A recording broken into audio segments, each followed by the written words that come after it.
Bismillahirrahmanirrahim. Assalamualaikum warahmatullahi wabarakatuh. Berjumpa lagi dengan saya Nabila Zakiatul Afidah, mahasiswa Universitas Negeri Semarang, jurusan Pendidikan Guru Pendidikan Anak Usia Dini. Nah, apa kabar nih Sobat PAUD semuanya? Kali ini kita akan belajar bersama terkait dengan konsep manajemen PAUD. Nah, gimana? Ada yang tahu nggak sih dari manajemen PAUD itu seperti apa aja? Dan apa saja sih yang termasuk dalam manajemen PAUD itu? Nah, yuk kita bahas bersama-sama. Kita mulai dari pengertian manajemen PAUD. Nah, kata manajemen berasal dari bahasa Inggris management, yang kata dasarnya merupakan manage, artinya dalam bahasa Indonesia adalah mengelola.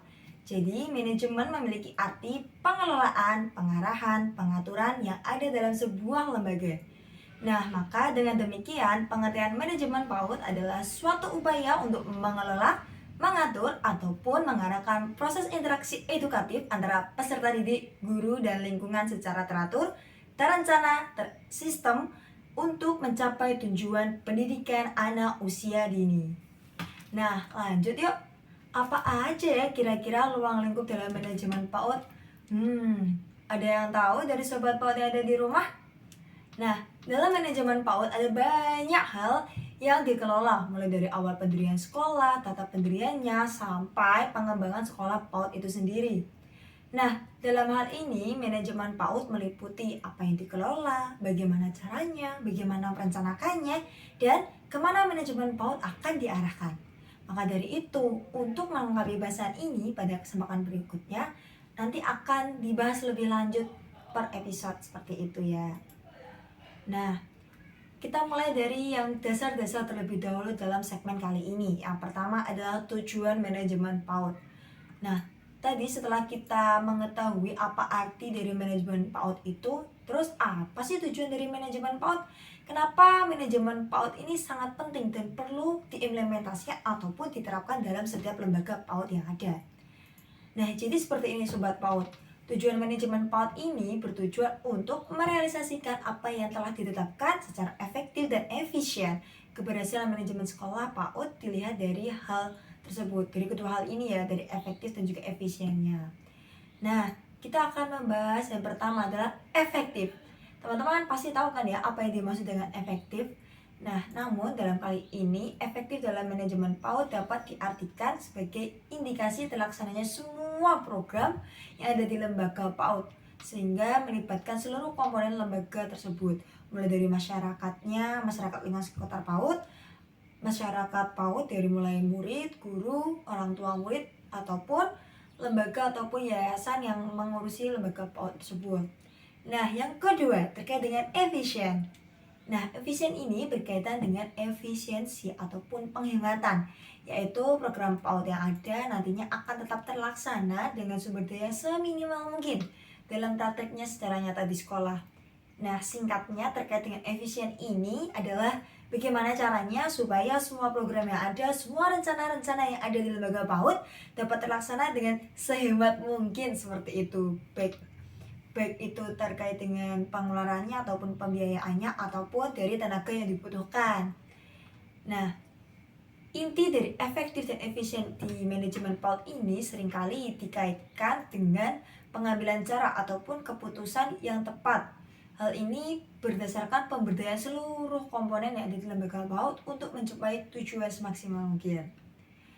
Nah, nilai efektif dan efisien ini sudah ada loh pada komponennya, karena kita tahu manfaat AP adalah untuk memberikan perkembangan dari anak. Nah, dari segi manfaat yang cocok sama dengan pengeluaran biaya untuk mendapatkan lebih murah daripada AP buatan pabrik. Maka bisa dikatakan membuat AP pada PAUD dengan cara melibatkan guru dan anak didik dalam pembuatan AP, harapannya dapat menstimulasi anak yang dikatakan efektif dan efisien. Mulai dari manfaatnya dapat, hematnya juga pasti dapat dong kalau kita membuat AP secara mandiri tanpa menggunakan AP buatan pabrik. Nah, setelah kita mengetahui tujuan dari manajemen PAUD, lantas apa saja sih prinsip dari manajemen PAUD itu? Karena kita kan mau mengimplementasikan ya terkait dengan manajemen PAUD yang baik di sebuah lembaga. Nah, prinsip manajemen PAUD. Manajemen PAUD biasanya dilakukan oleh kepala sekolah atau disebut oleh pengelola PAUD. Ada 4 prinsip yang harus dijalankan agar manajemen yang dipimpinnya berjalan dan juga berfungsi dengan baik. Mari kita bahas satu persatu dari keempat prinsip manajemen PAUD tersebut. Yang pertama adalah komitmen dan ketegasan. Ya betul, komitmen dan ketegasan.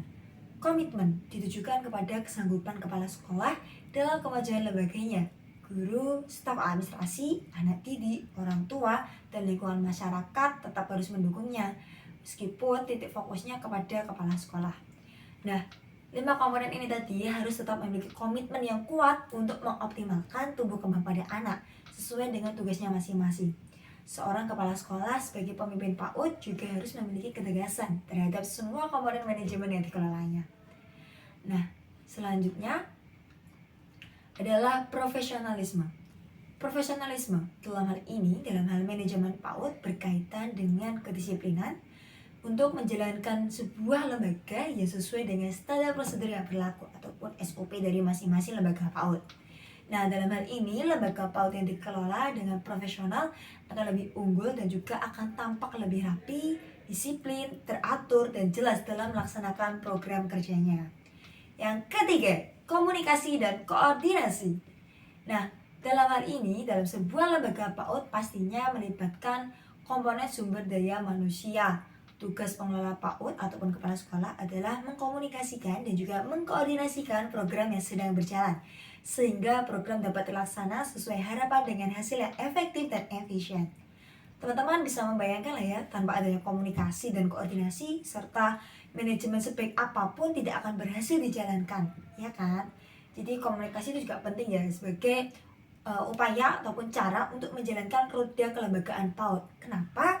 Karena akan memunculkan lempar tanggung jawab dan juga menghindari beban antar personal ataupun antar orang lain. Nah, seperti itu Sobat PAUD. Selanjutnya adalah prinsip yang keempat, kompetisi.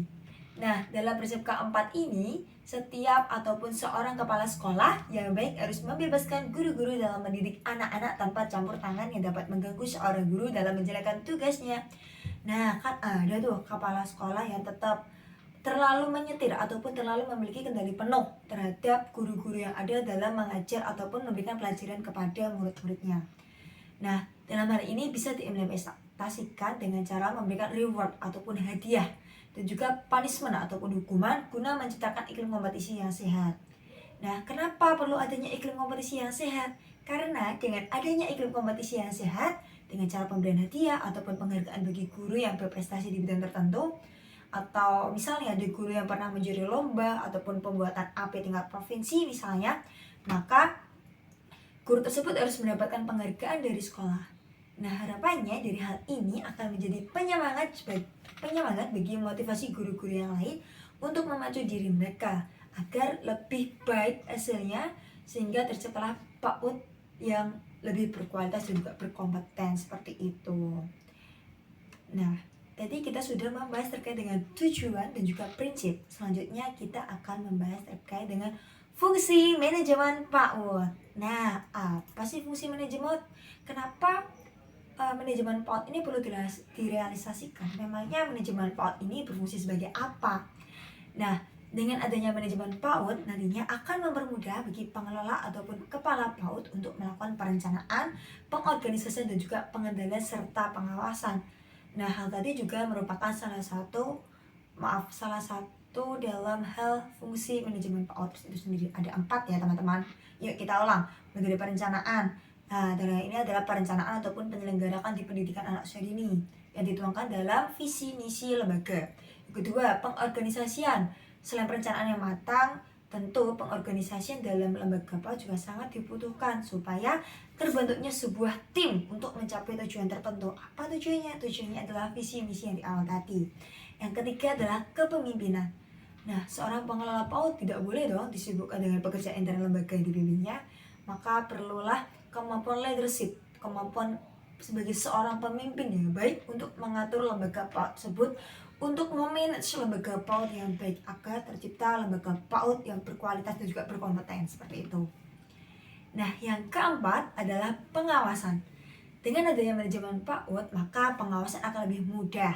Kenapa? Karena pengelola PAUD akan membagi pekerjaannya terhadap individu-individu yang lain untuk terlibat sebagai upaya untuk mencapai tujuan dari lembaga PAUD tersebut. Nah, itu tadi teman-teman terkait dengan konsep dasar PAUD, mulai dari tujuannya, manfaatnya, dan juga terkait dengan fungsi dari manajemen PAUD itu sendiri. Harapannya setelah ini Sobat PAUD yang ada di rumah bisa melaksanakan dan juga merepresentasikan manajemen PAUD yang berkualitas. Nah, seperti itu ya Sobat PAUD yang ada di rumah. Semoga apa yang telah saya sampaikan ini dapat bermanfaat bagi Sobat PAUD yang lain dan juga bagi masyarakat yang luas. Oke, saya tunggu terciptanya lembaga PAUD yang berkualitas di lembaga PAUD Sobat PAUD masing-masing. Sampai jumpa di lain waktu. Kurang mohon maaf. Wassalamualaikum warahmatullahi wabarakatuh. Bye-bye.